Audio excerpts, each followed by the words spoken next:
네, 오늘은 본문의 말씀을 통하여 주님 안에서 즐거운 인생을 삽시다라는 주제로 말씀을 나누도록 하겠습니다. 여러분들은 천국이 어떤 곳이라고 생각하십니까? 천국은 한마디로 말해서 기쁨과 감사가 넘치는 곳입니다. 그리고 혼인잔치집의 특징은 무엇일까요? 그건 역시 기쁨이 넘치는 곳이라는 사실입니다. 그래서 예수님께서 우리들에게 천국을 소개하실 때, 말씀하실 때 혼인잔치집에 여러 번 비유하신 것입니다. 여러분들은 그렇다면 예수 그리스도가 누구라고 생각하십니까? 예수 그리스도는 이 본문에 비춰보면 예수 그리스도가 바로 천국 그 자체십니다. 여러분, 예수 그리스도께서는 우리들에게 천국도 주시고 천국의 특징인 기쁨을 주시기 위하여 이 세상에 오신 분이십니다. 그렇기 때문에 예수 그리스도를 모시고 살면 누구든지 이미 천국을 소유한 사람이요, 그렇기 때문에 인생을 당연히 즐겁고 기쁘게 살아가야 하는 것입니다. 그렇다면 이 오늘 본문을 통해 우리가 깨달아야 할 혼인잔치의 특징이 무엇일까요? 또한 우리가 이 혼인잔치집 같은 즐거운 기쁨의 인생을 살기 위해서는 우리에게 무엇이 필요할까요? 첫째로는 신랑과 신부가 있어야 합니다. 여러분, 혼인잔치집에 가장 필요한 게 누구입니까? 바로 혼인의 주체가 되는 이 주인공인 신랑과 신부가 없으면 혼인잔치가 성립하지 않아요. 그래서 신랑과 신부가 있어야 합니다. 그런데 2절은 뭐라고 말합니까? 천국은 마치 자기 아들을 위하여 혼인잔치를 베푼 어떤 임금과 같으니라고 했습니다. 그러니까 여기 보면 이 어떤 임금이란 바로 예수 그리스도를, 하나님을 말하고, 또한 그 하나님의 어떤 임금의 아들은 바로 예수 그리스도를 말합니다. 그렇다면 신부는 누구를 말할까요? 바로 거듭난 그리스도인들을 말합니다. 그래서 고린도후서 11장 2절은 이렇게 말씀합니다. 내가 하나님의 열심으로 너희를 위하여 열심을 내노니 내가 너희를 정결한 처녀로 한 남편인 그리스도께 드리려고 중매함이로다 라고 했습니다. 그러니까 사도 바울이 고린도 교인들에게 뭐라고 말한 것입니까? 여러분들이 바로 예수 그리스도의 예수님의 신부입니다. 그리고 나는 여러분들을, 믿지 않은 자들을 예수의 신부로 준비시키고 예수님께 드리는 그러한 중매자라고 말씀하고 있는 것입니다. 그래서 요한복음 19장 7절과 8절은 이렇게 말씀합니다. 우리가 즐거워하고 크게 기뻐하며 그에게 영광을 돌리세.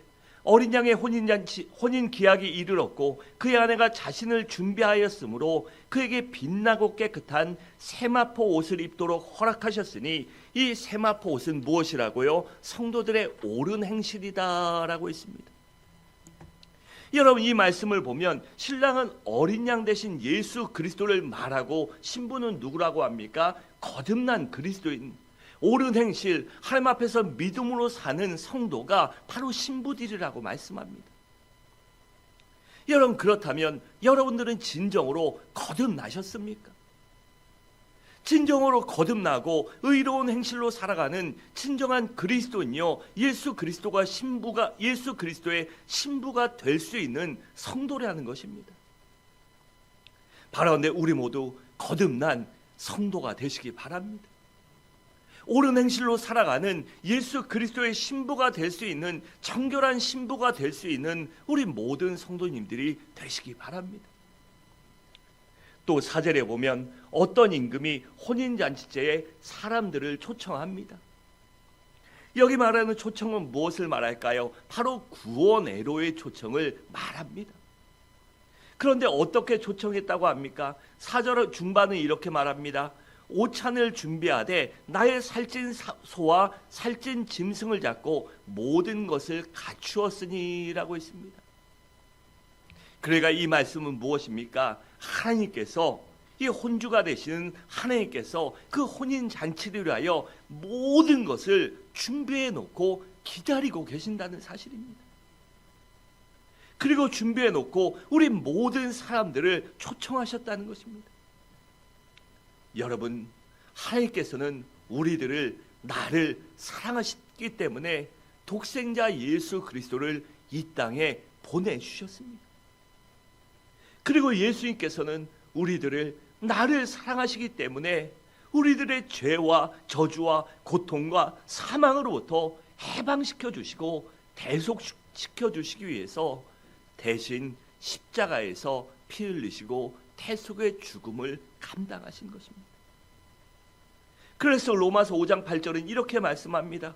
우리가 아직 죄인 되었을 때 그리스도께서 우리를 위하여 죽으심으로 하나님께서 우리에 대한 자신의 사랑을 확증하셨느니라 라고 했습니다. 여러분, 예수님께서는 우리들의 죄를 영원히 단번에 완벽하게 해결해 주시기 위해서 십자가에서 죽으신 것입니다. 그렇기 때문에 우리가 구원받기 위해서 할 일은 아무것도 없습니다. 단지 예수 그리스도를 나의 주, 나의 하나님으로 믿고 고백하고 그 주를 위해서 살아가기만 하면 되는 것입니다. 그렇기 때문에 구원을 하나님의 선물이라고 그렇게 부를 수 있는 것입니다. 여러분, 하나님께서는 구원을 준비하시고 초청하셨습니다. 그런데 본문 5절에 보면 뭐라고 말합니까? 초청받는 사람들이 이 핑계에 저 핑계 대며 그 초청에 응하지 않습니다. 또 6절에 보면 거기서 더 나가서 그 종들을 잡아서 죽이기까지 합니다. 여기 종들은 누구를 의미할까요? 바로 예수님 이전에 보내신 수많은 선지자들을 말합니다. 그런데 그들의 말을 듣지 않았습니다. 때로는 선지자들을 고문하고 핍박하고 놀리고 죽이기까지 했습니다. 그것이 바로 유대의 이스라엘의 씻을 수 없는 죄인 것입니다. 그렇다면 왜 저들이 이 구원의 초청을 거부했을까요? 그것은 바로 구원의 초청을 대수롭지 않게 여겼기 때문입니다. 그래서 그 구원의 초청을 우습게 여기고 구원보다 세상 것을 더 소중하게 여겼기 때문이에요. 그러니까 이것이 무엇을 의미합니까? 바로 그들은 구원보다도 영생보다도 천국보다도 바로 세상의 것들을 더 소중히 여겼다는 것입니다. 여러분, 생명과 세상의 물질이 됐든 권력이 됐든 무엇이든 생명보다 중요한 것이 무엇이 있습니까? 세상의 사업이든 돈이든 자녀든 생명보다 중요한 것이 어디 있습니까? 우리가 세상을 살아가는 데는 돈도 필요하고 직업도 필요하고 직장도 필요하고 많은 것이 필요합니다. 하지만 그것보다 더 중요한 것이 있다면 그것은 바로 생명입니다. 왜일까요? 생명을 잃으면 그 모든 것들을 잃어버리기 때문입니다. 여러분, 우리가 예수 그리스도를 믿는다는 것은 단순히 종교를 기독교로 개종한 것을 말하는 것이 아닙니다. 우리가 예수 그리스도를 믿는다는 것은 곧 죄사함을 말하고 영생을 말합니다. 그래서 예수 그리스도를 믿고 거듭난 사람들은 하나님의 자녀가 되어 천국의 시민권을 갖게 되고 천국을 소유할 수 있는 거룩한 하나님의 자녀로 소속과 신분이 변화되는 것을 말해요. 그렇기 때문에 우리 모든 사람들은 바로 예수를 믿고 구원받아야만 하는 것입니다. 그리고 내가 구원받았다면 구원받은 자답게 천국의 시민권을 소유한 사람답게 천국의 시민으로 살아낼 줄 알아야 하는 것입니다. 바라온데 우리 모두 이렇게 천국의 시민권을 소유하며 천국 시민으로 살아갈 수 있는 진정한 거듭난 그리스도인들이 되시기 바랍니다. 또 7절을 보니까 초청을 거부한 사람들, 그들이 그냥 이 핑계 저 핑계 되지 않습니다. 많은 사람들을 초청하고 많은 사람들이 오고 한둘이 빠진 것이 아니라 너무나 많은 사람들이, 대다수 사람들이 거절하며 핍박하며 그 종들을 죽이기까지 하며 임금을 모욕합니다. 그러니 임금이 어떻겠습니까? 당연히 진노할 수밖에 없습니다. 그래서 그들의 악행에 그들의 임금을 멸시하는 모습을 보고 진노한 임금이 군대를 보내어 저들을 모조리 죽여버리라고 합니다. 이 말씀처럼 메시아이신 예수 그리스도를 거부하고 핍박하고 죽이기까지 한 그 이스라엘 백성들은 주님이 돌아가시고 부활하시고 70년 후에 로마의 디도 장군에 의해서 철저히 멸망당하고 맙니다. 여러분, 예수 그리스도를 거부하면 단순히 구원만 받지 못하는 것이 아닙니다. 죄 때문에 심판받고 영원히 멸망당하게 됩니다. 영원한 지옥에서 그 지옥 형벌 속에 살아갈 수밖에 없게 됩니다. 그렇기 때문에 우리가 예수를 믿어야만 하는 것이며 내 가족과 고륙지친들을, 내가 사랑하는 사람들을 전도해야 하는 것입니다. 여러분, 요한복음 3장 18절은 그래서 우리에게 이렇게 경고합니다. 그를 믿는 자는 심판을 받지 아니하는 것이요 믿지 아니하는 자는 하나님의 독생자의 이름을 믿지 아니하므로 벌써 심판을 받은 것이다 라고 했습니다. 여러분, 하나님께서는 이 하나님의 초청을 거부한 유대인들을 포기하시고 모든 사람들에게 구원의 문을 여시고 초청하고 계십니다. 그래서 본문 8절과 10절에 보면 종들을 보내서 만나는 사람마다 다 초청하라고 하십니다. 남자든 여자든 상관없습니다. 어린아이나 어른이나 상관없습니다. 또 선한 사람이나 악한 사람이나 가리지 말고 누구라도 상관없이 초청하라는 것입니다. 그것이 무엇을 말합니까? 예수 그리스도를 믿는 데는, 주님 앞에 나오는 데는 성별이나 신분이나 나이나 세상 것들이 아무것도 필요 없다는 것입니다. 누구든지 예수 그리스도를 마음으로 믿어 의에 이르고 입으로 시인하여 구원에 이를 자격을 누구에게나 허락하여 주신다는 것입니다. 단지 구원받을 수 있는 조건은 예수 그리스도의 보혈, 그 예복을 입는 것입니다. 여러분, 우리가 예수 그리스도의 보혈을 믿으면 우리들의 죄만 용서받는 것이 아닙니다. 죄인인 우리를, 죄인인 나 자체를 용서하여 주십니다. 그리고 구원하여 주십니다. 여러분, 우리 모두 예수 그리스도를 진정으로 나의 주 나의 하나님으로 믿으시기 바랍니다. 그러면 우리 모두 거룩한 예수 그리스도의 신부가 될 자격을 얻게 됩니다. 그리고 신부가 될 자격을 누리면 또 무엇을 누립니까? 신부가 누릴 수 있는 신부의 기쁨과 즐거움을 얻게 됩니다. 그러므로 우리 모두 예수 그리스도의 거룩한 정결한 신부가 되시기 바랍니다. 둘째로, 혼인잔치를 할 수 있는 집이 우리에게 있어야 합니다. 여러분, 혼인잔치를 할 수 있는 웨딩홀이 어디일까요? 바로 교회입니다. 왜일까요? 교회는 하나님 아버지의 집이기 때문입니다. 또한 예수 그리스도의 몸이며 거룩하신 성령님의 전이기 때문이에요. 여러분, 웨딩홀에서 결혼할 때 뭐합니까? 결혼식만 합니까? 아니지요. 피로연도 열리고 패백도 드리고 촬영도 하고 이렇게 모든 것을 하듯이 신앙생활도 교회 안에서 다 이루어져야 합니다. 교회를 통해 구원도 받고 기쁨도 누리고 응답도 받고 양육도 받으며 축복도 받고 교제도 이루어지고 그 모든 신앙생활의 것이 교회 중심으로 이루어져야만 합니다. 그래서 우리가 주님의 몸된 교회를, 하나님의 집인 교회를 사랑하고 교회를 소중하게 여겨야 하는 것입니다. 여러분, 내가 예수 그리스도를 믿음으로 구원받았다는 것이 무엇을 의미할까요? 그것은 바로 예수 그리스도의 몸인 교회의 지체가 되었다는 것을 의미합니다. 그렇기 때문에 내 인생의 중심축이 내 중심에서 교회 중심으로 옮겨져야 합니다. 또 세상 중심에서 교회 중심으로 옮겨져야 합니다. 내 삶의 모든 것이 주님의 몸된 교회 중심으로 이루어져야 합니다. 여러분, 이스라엘 백성들을 보세요. 저들은 광야 40년 동안 철저히 성막 중심으로 살았습니다. 그리고 가나안 땅을 정복한 후에는 성전 중심으로 살았어요. 여러분, 다윗의 평생 소원이 무엇입니까? 그것은 바로 하나님의 성전을 세우는 것이었습니다. 그 성전을 통하여 하나님을 만나고 인생의 기쁨을 누리며 그 성전에서 하나님과 함께 살아가는 것, 그것이 바로 다윗의 최고의 소원이었습니다. 하지만 그가 수없이 많은 전쟁으로 많은 피를 흘렸기 때문에 그에게 성전이 있는 것을 허락하지 않으시지요.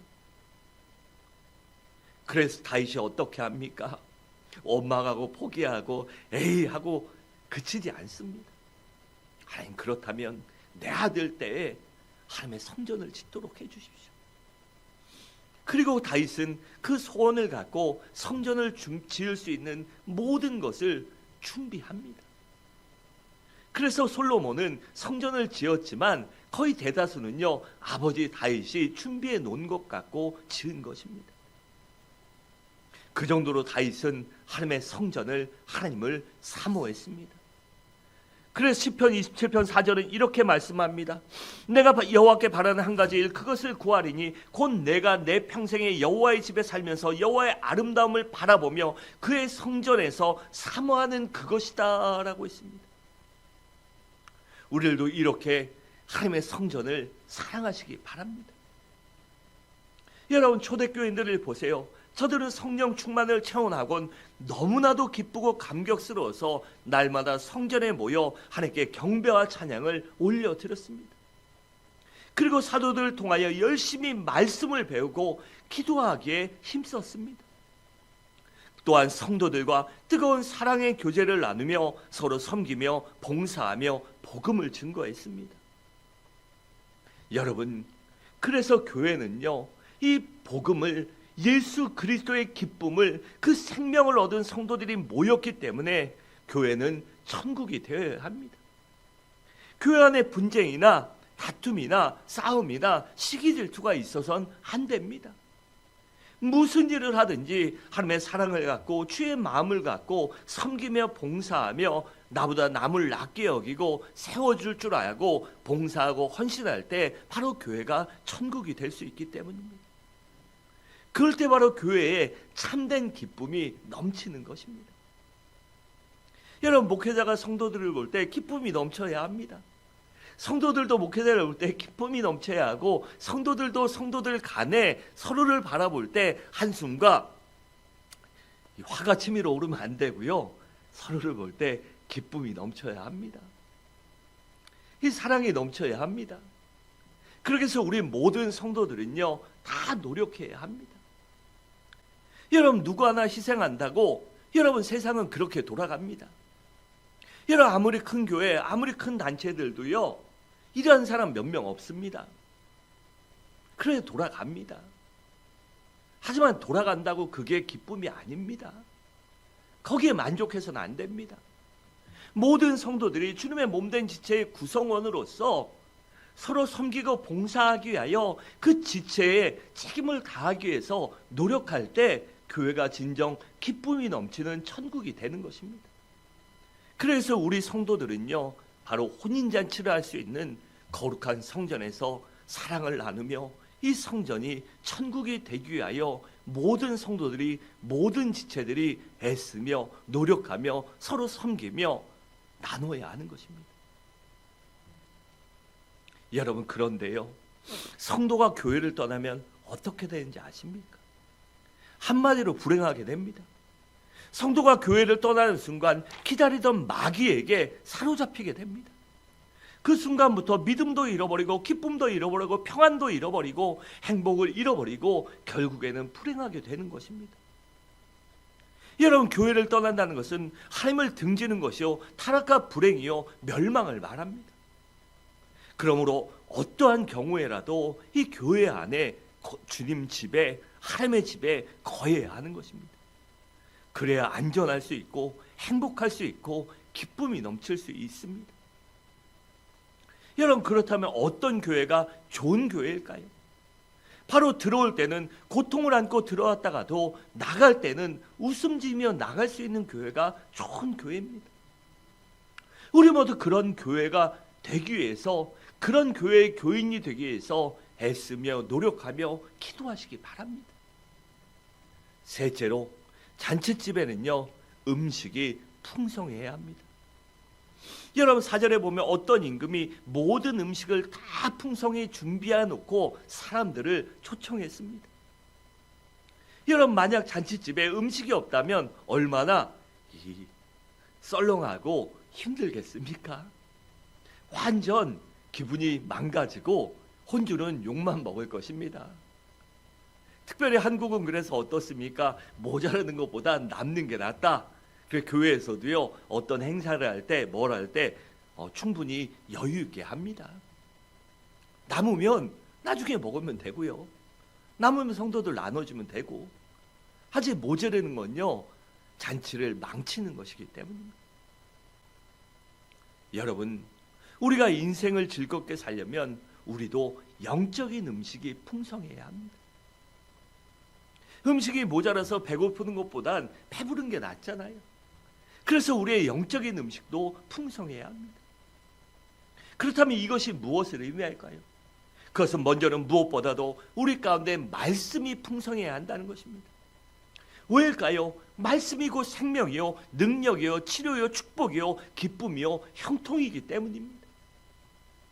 그래서 시편 19편 7절과 10절은 이렇게 말씀합니다. 여호와의 율법은 완전하여 영혼을 소생시키며 여호와의 증거는 확실하여 우둔한 자를 지혜롭게 하며 여호와의 교훈은 정직하여 마음을 기쁘게 하고 여호와의 계명은 순결하여 눈을 밝게 하는도다.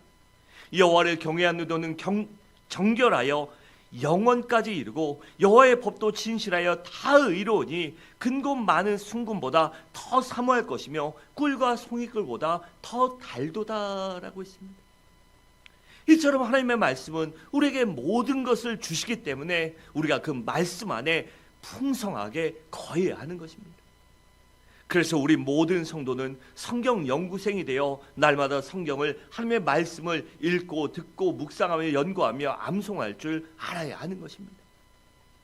또한 우리 가운데 기도가 풍성해야 합니다. 여러분, 기도가 무엇입니까? 기도는 바로 영적인 호흡입니다. 여러분, 사람이든 무엇이든 숨을 쉬지 않으면 죽게 됩니다. 그렇기 때문에 영적인 호흡인 기도는 우리 모든 성도들에게 반드시 필요한 것이며 필요 불가결한 것입니다. 여러분, 우리가 기도하면 할수록 내 속의 모든 죄악과 분노와 미움과 고통과 절망과 분노가 눈 녹듯이 사라져버리고 나옵니다. 우리 가운데 슬픔과 분노와 아픔이 있을 때 여러분, 주님 앞에 그 모든 것들을 갖고 나와 주님 앞에 그 모든 것을 쏟아놓고 기도해 보십시오. 그러면 어떻게 됩니까? 그 모든 고통과 아픔과 절망과 분노에서, 슬픔에서 자유함을 얻게 됩니다. 그래서 반면에 기도하면 하나님께서 죄사함과 평안과 건강과 능력과 기쁨과 응답과 축복과 형통과 꿈과 비전을 주십니다. 그렇기 때문에 우리 성도는 반드시 기도해야 하는 것입니다. 또한 성령 충만을 받아야만 합니다. 여러분, 우리가 성령 충만하면 성령의 열매 또한 많이 맺을 수 있게 됩니다. 그리고 성령의 열매를 맺으며 성령의 능력을 받으면 바로 성령의 능력 안에서 인생을 즐겁게 살아갈 수 있는 것입니다. 여러분, 항상 우리 모든 그리스도인들은 성령 충만 받아야 합니다. 또한 말씀에 사로잡혀야 하고 깨어 기도해야 합니다. 그리고 그런 가운데 십자가의 사랑을, 그 은혜를 반드시 체험해야 합니다. 그러면 그 사랑을 체험하고 그 사랑을 느끼며 그 사랑을 누리며 살면 얼마든지 행복하게 기쁘게 살아갈 수 있기 때문입니다. 마지막으로 혼인잔치집에는 손님이 많아야 합니다. 10절 하반절에 이렇게 말합니다. 혼인잔치에 손님들이 가득한지라 라고 했습니다. 여러분, 혼인잔치집에는 손님이 많아야 합니다. 이 손님이 없으면 분위기가 어떻습니까? 얼마나 썰렁하겠습니까? 역시나 잔치집에는 손님이 많아야 흥겹고 즐거운 것입니다. 그런데 거기 온 손님들이 서로 즐겁게 담소를 나누며 덕담을 하며 서로 하면 얼마나 좋습니까? 그런데 서로 말도 안 하고 대먼대먼 있고 때로는 원수처럼 으르렁거리기나 하고 남 비방하고 헐뜯고 그러면 혼인잔치집이 장사집 되는 것입니다. 여러분, 옛말에 기쁨은 나누면 배가 되고 슬픔은 나누면 반으로 줄어든다는 말이 있습니다. 그 정도로 우리는 이웃과의 즐거운 아름다운 교제가 중요한 것입니다. 그래서 우리 성도들은 많은 사람들과 더불어 교제할 줄 알아야 하며 군중 속에 코아가 되어서는 안 됩니다. 교회 속에서도 더불어 교제할 줄 알고 덕을 세우게 하여 사람을 살리게 하여 하나님의 은혜를 나타내기 위해서 세워줄 줄 알고 서로 세워나가야만 하는 것입니다. 여러분, 우리 모든 그리스도인들은 영적인 한 가족이요, 영적인 지체요, 영적인 공동체입니다. 그렇기 때문에 더불어 교제할 줄 알아야 합니다. 그러기 위해서는 소그룹에 참여해야 합니다. 그래서 구역의 소그룹, 기관별 소그룹, 이 제자훈련 소그룹, 그런데 반드시 참여해야 합니다. 그러면 그만큼 친밀하게 교제를 나눌 수 있고 그만큼 기쁨도 더 누릴 수 있기 때문입니다. 우리 히브리서 10장 24절과 5절을 함께 읽겠습니다. 시작.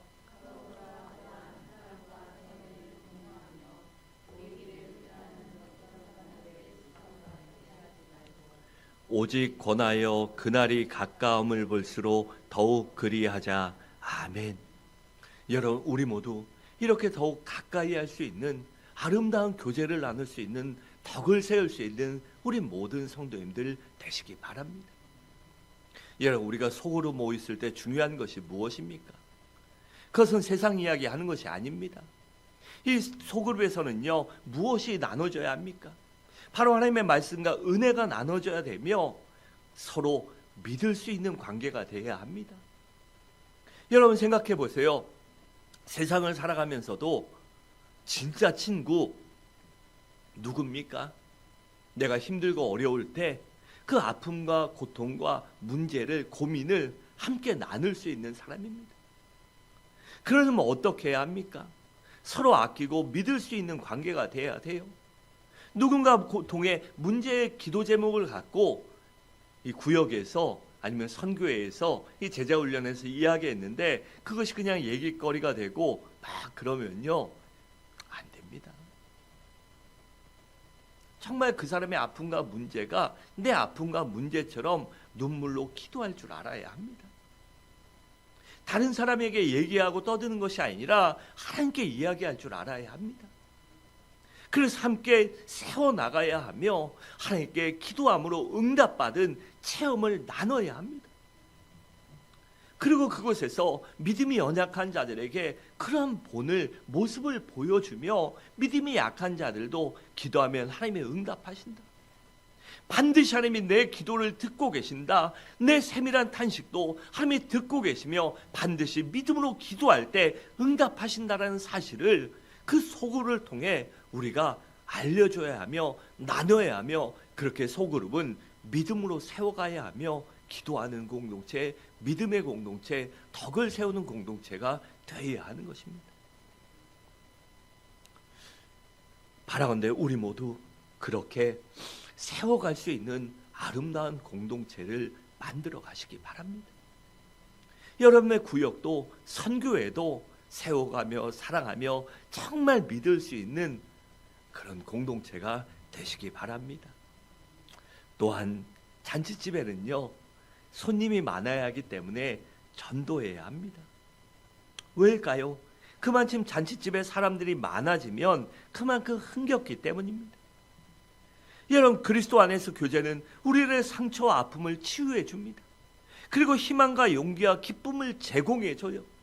그렇기 때문에 그 은혜를 체험한 사람들이라면 우리의 고륙지친들을, 우리가 사랑하는 사람들을 주께 전도해서 주님 안의 은혜 가운데 그 교제를 나눌 줄 알아야 하는 것입니다. 사랑하는 성도 여러분, 말씀을 마치도록 하겠습니다. 여러분, 지금 여러분들은 인생이 행복하고 즐거우십니까? 아니면 따분하고 괴롭고 고통스러우십니까? 여러분, 우리 주님은, 우리 아버지 하나님은 우리 모두가 내가 주님 안에, 하나님 안에 즐겁고 기쁜 인생을 살아가기 원하십니다. 그러기에 우리 모두 진정으로 거듭난 그리스도인이 되시기 바랍니다. 또한 주님의 몸인 교회 중심으로 신앙생활하며 말씀과 기도와 성령 충만으로 영적인 양식을 풍성히 준비하시기 바랍니다. 또한 많은 그리스도인들과 더불어 격려하며 사랑과 선행의 격려로 세워가는 믿음의 삶을 살아내시기 바랍니다. 그래야 주님 안에서 항상 즐겁고, 아니 더욱더 즐겁고 기쁜 인생을 살아갈 수 있는 우리 모든 성도님들 되시기를 주님의 이름으로 간절히 축원합니다.